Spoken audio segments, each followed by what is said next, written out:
निश्चिंत कोइली प्रगति communication Airtel payment bank सेवा केन्द्र उद्घाटित हो जाइछि। निश्चिंत कोइली बाजार बसस्टाण्ड निकट में प्रगति कम्युनिकेशन एयरटेल पेमेंट बैंक सेवा केन्द्र उद्घाटित हो जाइछि। एको समाजसेवी विजय कुमार महापात्र उद्घाटन करथिले। बैंकर zonal manager Ritik Kumar Sahu, zonal team manager Harishchandra Das, Pragati communication अध्यक्ष विश्वजित महापात्र, सत्यजित महापात्र, हरप्रिया महापात्र, संयोजक अशोक बेहेरा प्रमुख उपस्थित रहिथिले। ଏହି କେନ୍ଦ୍ର ଉଦ୍ଘାଟିତ ହେବା ଦ୍ୱାରା ଗ୍ରାମାଞ୍ଚଳରେ ଲୋକମାନଙ୍କୁ ବ୍ୟାଙ୍କିଂ ସମ୍ବନ୍ଧୀୟ ସମସ୍ତ ସେବା,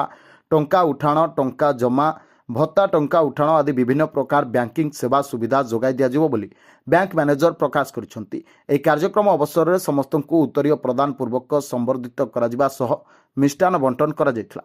ऋतिक साहू मैं एयरटेल पेमेंट बैंक तरफ आसी जोनाल मैनेजर अच्छी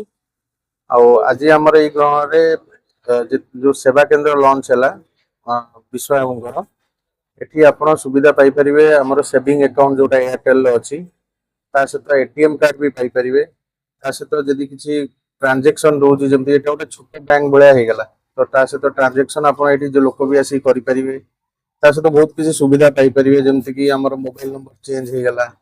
कि पासबुक प्रिंट भी आमको पासबुक भी मिल जोटा कि आम नाला सी दे पारे पासबुक आ सहित से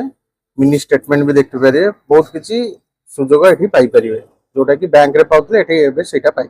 Harishchandra Das Airtel payment bank team zonal territory manager अच्छे सालेपुर जी गोटे छोट मिनी ब्रांच खोला एयरटेल पेमेंट बैंक सेवा केन्द्र आमर जमीक आम डिबिट लिंक करेंगे, सुभद्रा पैसा डिबिट लिंक करेंगे, कालिया योजना करेंगे, आम मधुआ पेंशन योजना भी आसगला नुआ स्कीम गोटे आसी भी आम कस्टमर ये बेनिफिट पाइपर जमी आम इंस्टांट आम एटीएम कार्ड पाइपर आम जब बैंक में जाइए लाइन ठिया होते डिबिट लिंक करने इंस्टांट सब करें सुविधा सब minor account saving account current account सब अकाउंट